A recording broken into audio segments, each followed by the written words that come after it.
কলকারখানা কিংবা হোটেল, দমকল দফতরেও কি সিন্ডিকেটের রেট চার্ট রয়েছে?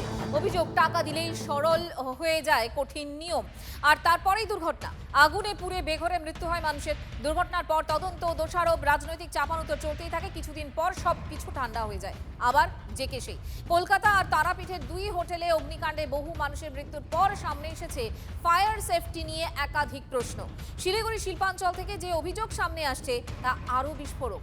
অভিযোগ, দমকল দফতরের কড়াকড়ি কাটাতেই নাকি চলে টাকার খেলা।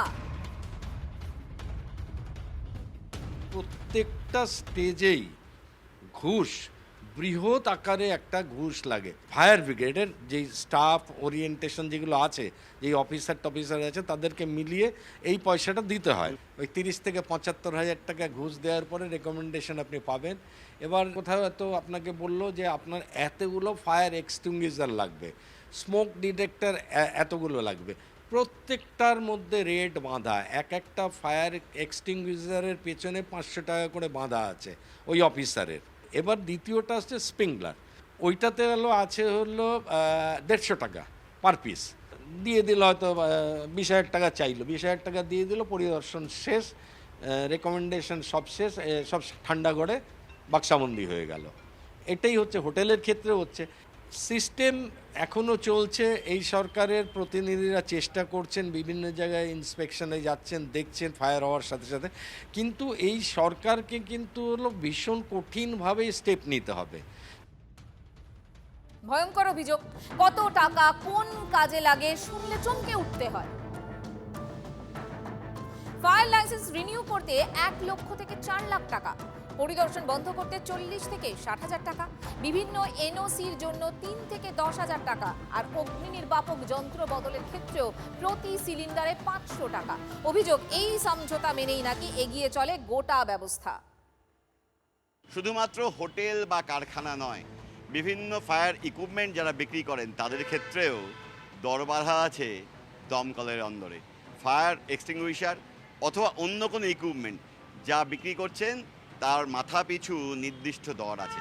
সেই দর দিলেই মিলে যায় খুব সহজে নানা এনওসি, বিভিন্ন অডিট ফাইল টেকনিক্যাল কমিটির কাছে গেলে সেজন্যও নাকি নানা দর বাঁধা আছে। সেই খবর সামনে আসতেই নড়েচড়ে বসেছে রাজ্য সরকার। সরকার বার্তা দিচ্ছে, বিভিন্ন ক্ষেত্রে আইপিএস থেকে শুরু করে বিভিন্ন সরকারি উচ্চ আধিকারিকদের সাসপেন্ড করা হচ্ছে। এক্ষেত্রেও দুর্নীতির অভিযোগ প্রমাণিত হলে কাউকে রেয়াত নয়। আর দমকল কর্তারা বলছেন, কিছু দুষ্টু লোক আগে ছিলেন, তাদের বদলি করে দেওয়া হয়েছে। এই মুহূর্তে দমকল নাকি স্বচ্ছভাবে চলছে। যদিও গতকালকেই আমরা ছবি দেখিয়েছি, মরচে ধরা ফায়ার এক্সটিংগুইশার শোভা পাচ্ছে হোটেলে। তারপর অবশ্য আজ তড়িঘড়ি দমকল কর্তারা মন্ত্রীর সঙ্গে বেরিয়েছেন পরিদর্শনে। ক্যামেরা দীপায়নের সঙ্গে প্রসেনজিৎ, TV9 বাংলা, শিলিগুড়ি। তাহলে এবার প্রশ্ন, এত বড় অভিযোগ কি দমকলের আধিকারিকদের কাছে সবটাই অজানা হতে পারে? ফায়ার স্টেশন আছে, শিলিগুড়ি ফায়ার স্টেশন। আমাদের লিমিটেড ফায়ার অফিসার আছে 4 জন 5 জন, এই যে দেখা আছে অতটুকু। আমাদের ফায়ার ফাইটিংয়ে করতে হবে, নিজের ডিউটিগুলো আছে, স্টেশন রুটিন ওয়ার্ক করতে হবে। তারপরেও আমাদের প্রত্যেক দিন 1-2টা করে অডিট করছেই। আর আপনি বলছেন যে হোটেলে ও নাই, যতগুলো হোটেল আছে সবগুলো তো আমাদের কভারিং করা সম্ভব নাই।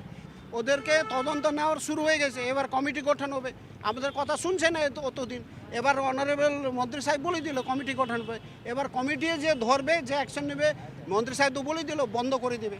কি এরকম কিছু থাকলে, কিছু হলে আমি তো ছাড়বো না, অ্যাকশন তো নিবই। কিন্তু কতজন আপনাকে, আমাদের কতগুলো তো আমি বলতে পারবো না, কতজনকে এখানে ট্রান্সফার হয়ে গেছে। সেজন্য আমি স্বীকার করছি কতজন বদমাস ছিল, আছে। কিন্তু এটা পরে কীরকম নেবে আমাদের হায়ার অথরিটি, ওটা যেরকম আপনি শুনছেন আজকে অনারেবল মন্ত্রী তো বলে দিল ওখানে একজন অফিসার সাসপেন্ড হয়ে গেছে, এটা এখানে হবে, অসুবিধা কী আছে? প্রশ্ন উঠছে, জেলায় জেলায় যদি এ ধরনের রেট চার্ট থেকেই থাকে তাহলে তার উৎসটা কোথায়? কারা টাকা নেয়, কারা সেই টাকা পৌঁছে দেয়? টাকার বিনিময়ে যদি সত্যি ফায়ার সেফটির নিয়ম শিথিল করা হয় তাহলে তার দায় কে নেবে?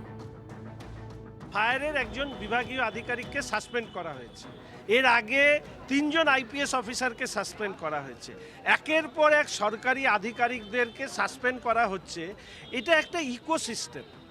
এই ইকোসিস্টেমে দুর্নীতিগ্রস্ত নেতা আছে, দুর্নীতিগ্রস্ত আধিকারিকরা আছে। আমাদের মুখ্যমন্ত্রী এই বাস্তুতন্ত্রকে ভাঙতে চান।